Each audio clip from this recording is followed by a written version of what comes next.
Formidable. On a enfin trouvé un mec de droite. Guillaume Kasbarian a fait une petite sortie aujourd'hui qui n'est pas passée inaperçue. Ceci vaut bien une news. Bon, pour être honnête, avant aujourd'hui, je savais pas qui était Guillaume Kasbarian. Notre ami Guillaume est né en février 1987 à Marseille. C'est un homme politique français. C'est un membre de La République En Marche. Il est élu député en 2017. On peut noter tout de suite, c'est un libéral économique. Favorable au libre-échange, il appartient à la droite du parti. De 2017 à 2021, il est membre du bureau exécutif de La République En Marche. Il est réélu en 2022.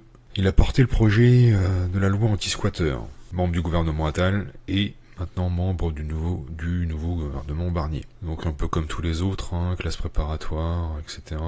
Les études supérieures. Consultant en stratégie pour un cabinet international de conseil en stratégie. Donc bien ancré dans La République En Marche. Intéressant, en 2019, il avait fait un amendement pour limiter la portée de la mesure du projet de la loi énergie-climat, qui consistait à soustraire 5% du produit de la vente d'un bien immobilier mal isolé. Pour justifier sa position, il se dit attaché au droit de propriété et évoque une taxe déguisée qui pourrait créer des inégalités territoriales et sociales. Le contexte le situe comme parmi les députés libéraux assumés, qui se disent favorables au libre-échange. En 2020, il vote pour la réintroduction des pesticides néonicotinoïdes au nom de la défense de la filière betterave. Oui, c'est un faux gauche vraie droite. Un amendement visant à durcir la répression des squatteurs. Évidemment, article censuré par le Conseil constitutionnel. Fin 2022, début 2023, rapporteur du projet de loi anti-squatter. Oui. Qu'a donc bien pu faire notre ami Guillaume pour se retrouver sous le feu de l'actualité? Le ministre de la fonction publique, Guillaume Kasbarian, a félicité mercredi 13 novembre l'homme le plus riche de la planète, Elon Musk, après sa nomination par Donald Trump à la tête d'un ministère de l'efficacité gouvernementale pour démanteler la bureaucratie gouvernementale.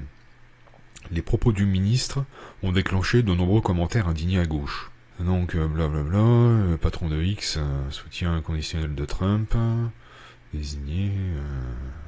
Non, le but est de démanteler la bureaucratie gouvernementale, sabrer les régulations excessives, couper dans les dépenses inutiles, restructurer les agences fédérales. Sur X, Guillaume Kasbarian a commenté en anglais « Félicitations pour avoir accepté ce super défi. J'ai hâte de partager avec vous les meilleures pratiques pour lutter contre les excès de la bureaucratie, réduire la paperasse et repenser les organisations publiques pour améliorer l'efficacité des agents publics. » Ah oui, je suis pas étonné que la gauche lui soit tombée dessus. La réaction aux remerciements adressés par M. Kasbarian ont rapidement afflué. On pensait que le Trumpisme en France se limitait à l'extrême droite, on se trompait. Nous avons Guillaume Kasbarian, le Elon Musk français, sans électricité. Et ça, c'est une sortie d'Olivier Faure. Carole Delga, présidente de la région Occitanie, PS. Le ministre de la fonction publique humilie à travers son message ceux qui tous les jours soignent, éduquent, protègent et font vivre les services publics dans nos territoires. Il déshonore notre République. On en est à féliciter Elon Musk. Non, vraiment, ce n'est pas possible, a répondu l'ancien ministre macroniste de la Santé Aurélien Rousseau, désormais député socialiste des Yvelines. Un ministre français qui félicite en anglais Elon Musk pour sa nomination dans l'administration Trump. Il avoue fièrement partager les mêmes objectifs d'affaiblissement des services publics. Mais il a jamais parlé d'affaiblissement. Jusqu'où ce gouvernement ira-t-il dans son humiliation de la France? Député de la France insoumise, Clémence Guettet. Alors une autre députée insoumise, Gabrielle Catala.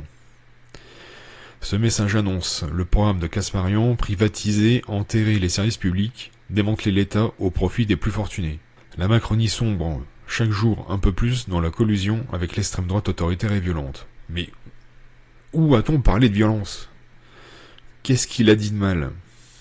Il voulait juste dégraisser le mammouth, comme disait Claude Allègre.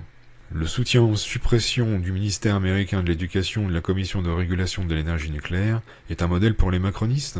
Alors ça, c'est Rodrigo Arenas, député de Paris, LFI. Pauvres fonctionnaires français qui doivent subir un pareil ministre, sénateur communiste Yann Brossa. Il ajoute le macronisme se dissout dans le trumpiste. Un petit soutien quand même de sa petite collègue un petit soutien de sa collègue porte-parole du gouvernement. Il n'y a pas de surinterprétation à faire. Mon collègue Guillaume est extrêmement mobilisé depuis des années sur la nécessité de simplifier et de débureaucratiser l'administration française.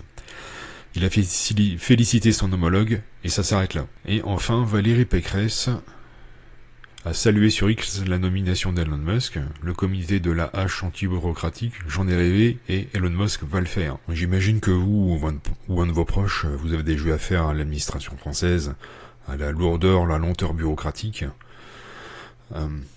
Ce qu'il nous propose simplement, c'est de rendre tout ça un peu plus efficace, certainement diminuer les effectifs de l'administration, qui de toute façon est pléthorique, qui nous coûte très cher, et qui nous coûte de plus en plus cher. Il veut simplement améliorer les choses.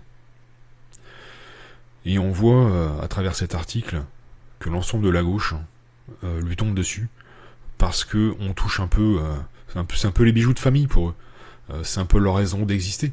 D'ailleurs, ils sont tous issus de l'administration, pratiquement tous en tout cas, où ils ont eu une petite carrière bien tranquille, à l'abri, sans avoir de compte à rendre à personne.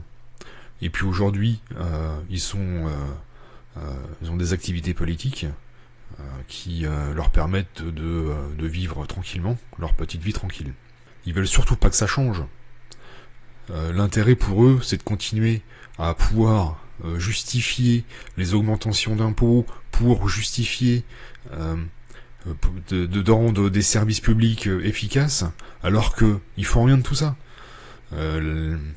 C'est pas les impôts qui vont rendre le service public efficace. C'est la simplification des démarches. C'est la simplification des procédures. Les impôts, ça va jamais améliorer un service public. Appauvrir un peu plus les Français.